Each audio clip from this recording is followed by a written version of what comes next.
When studying division of polynomials, there are two situations that come up.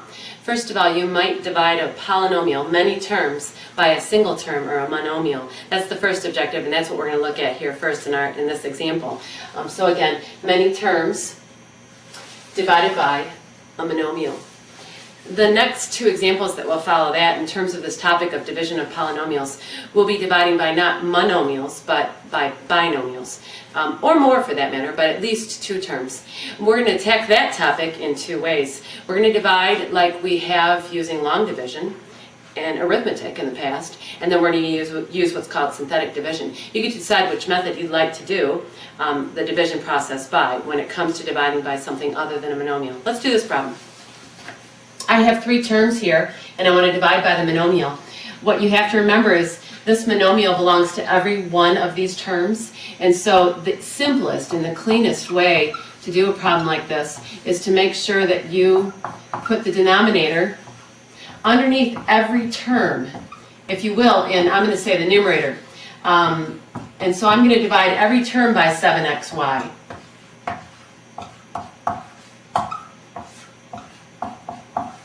And now all I have to do is think about simplifying monomials, these quotients in each case, and just look at the coefficients and reduce those. So here 7 goes into here once and into here once, so basically I'm left with a 1. I have here x to the third power over x to the first, don't forget, and so I'm going to subtract those exponents, and so 3 minus 1 is x to the second power, and this y to the first over y to the y to the fourth over y to the first. Again, I'm going to subtract the exponents, gives me y to the third. I finished the simplification of this monomial divided by a monomial. Over here, 21 divided by 7 is 3. Please bring down your sign. X squared divided by x to the first. Again, I'm subtracting their exponents, gives me x to the first.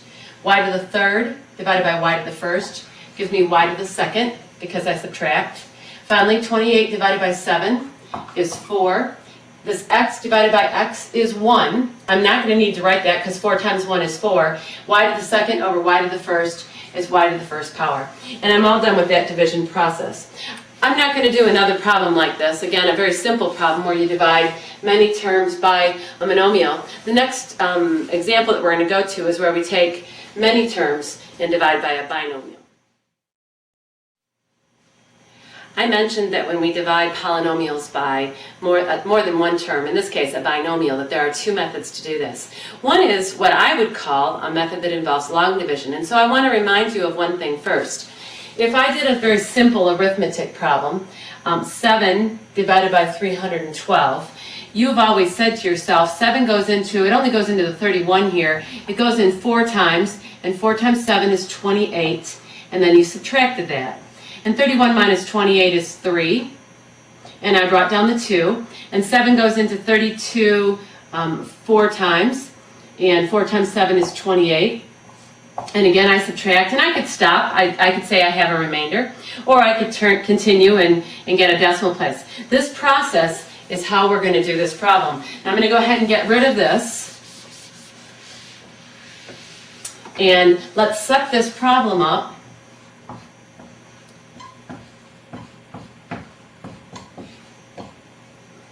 as a long division problem.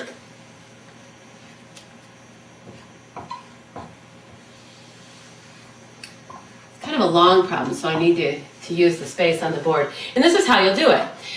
This is what I'm dividing by. That's my divisor, so I'm going to divide it into this expression right here. What you have to ask yourself, like the arithmetic problem that we had a minute ago, is how many times does x divide into x cubed? This is what I'm saying to you. How many times does x divide into x cubed? This simplified right here is x squared. That's what I want you to give me. And then all you have to ask yourself now is, does this x squared times x give me x cubed? And that's going to be my goal each time, is whatever I put here. I'm going to draw a line here so you can see this.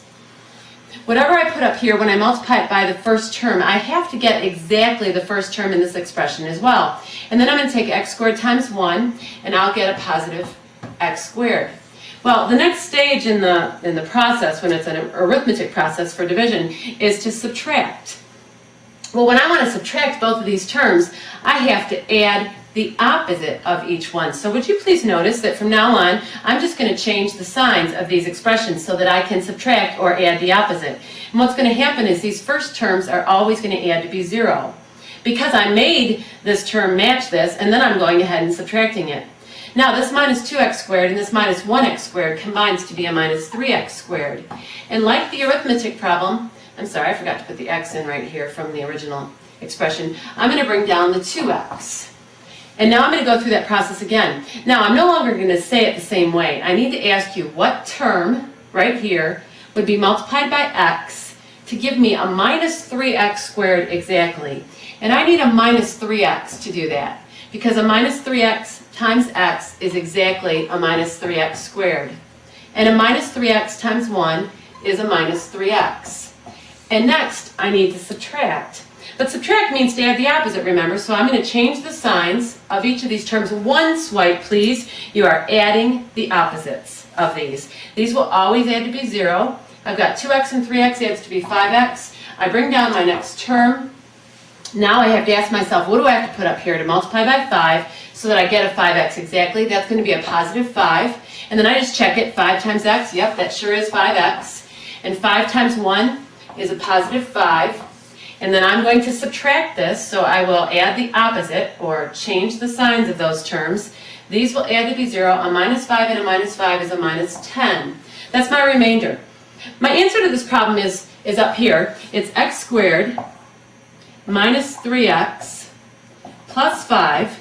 And the remainder over here, a negative 10, has to be written over the divisor of x plus 1. And I'm going to put a plus sign right here. It's plus a negative 10, or you could have a minus sign here instead of that minus 10 up there. This is just like an arithmetic problem. The problem we had a minute ago, I believe the answer was 44, and we had a remainder of 4.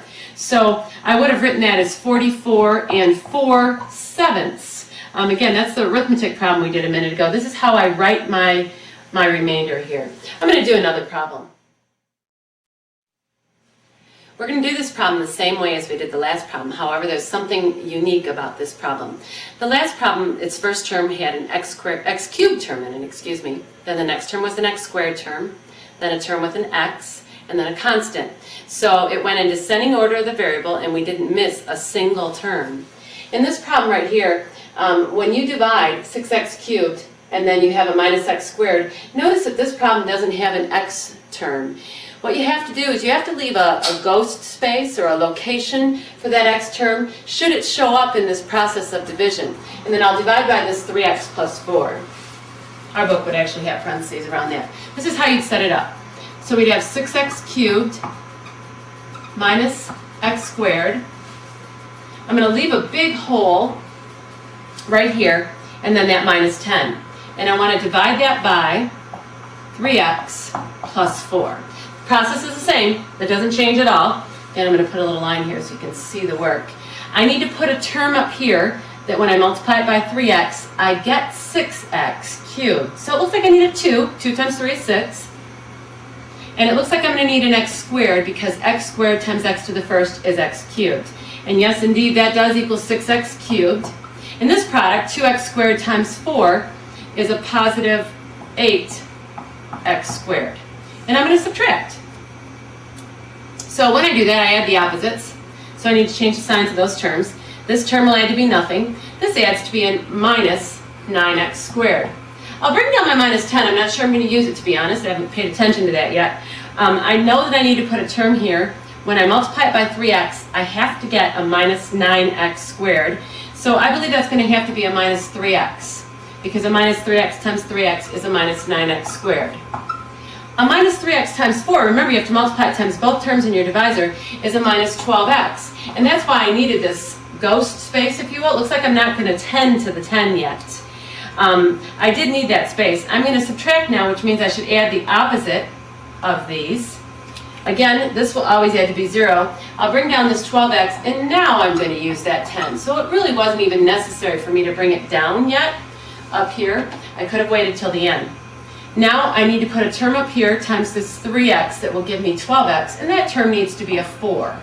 And 4 times 3x sure is 12x, and 4 times 4 is 16. And now I'm going to subtract, so I'll add the opposites. And my last two terms will add to be a minus 26. Again, my solution is up here. It is 2x squared, not including my remainder, of course, minus 3x plus 4, plus my remainder of a negative 26 over my divisor of 3x plus 4. This is my solution to this problem when dividing this polynomial by this binomial. This method is pretty clear.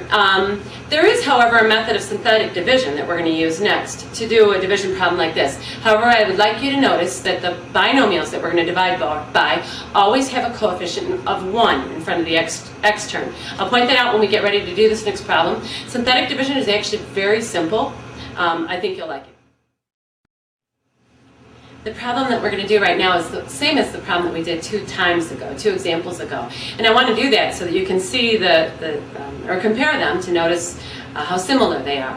When we divide by synthetic division, because subtracting is the same as adding the opposite, that's going to be the big thing to watch out for. When we divide by synthetic division, what I like to do is I like to take the coefficients of all of these terms, and I like to write them down. So I have a 1, and then a negative 2. You get to ignore the variables, but the process really is ultimately the same.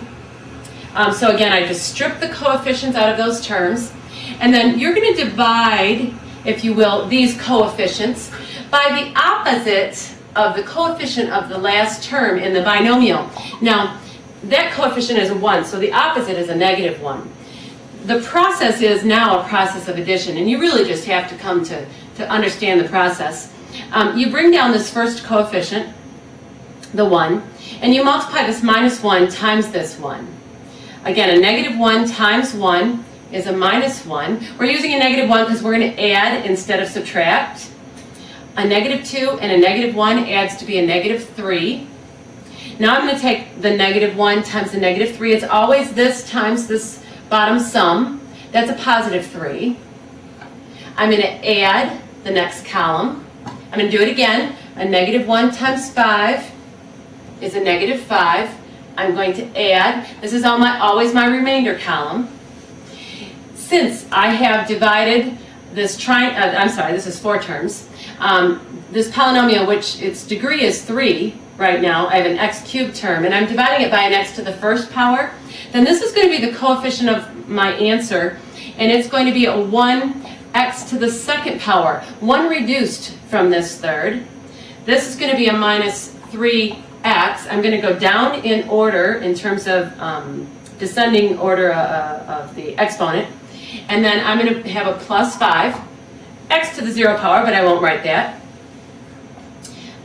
My remainder is a negative 10 over my divisor of x plus 1. And I'm done. If you check the problem that we did a couple of times ago, this is the exact answer that we got.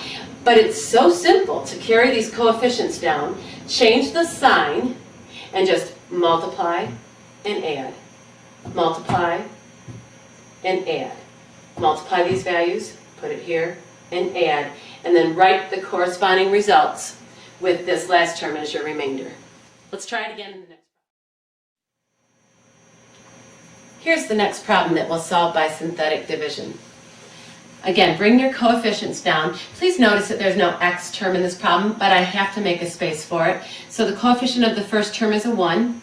The coefficient of the next term is a negative 2. The coefficient of the x term is 0. And the coefficient, or the constant, is 8. I want to divide that by, remember I've got this binomial x plus 2. I'm going to use a minus 2, the opposite of this constant. And you have to remember this, I always have to bring down the first coefficient. And then I'll multiply. A negative 2 times 1 is a negative 2. I put it up in the next column and add. A negative 2 times a negative 4 is a positive 8. I add. A negative 2 times 8 is a negative 16. I add. Here's my remainder. Notice that my first term is x cubed, so this is going to be the coefficient of an x squared term. It's a 1. Minus 4 is going to be the coefficient of the x term. The 8 is going to be my constant.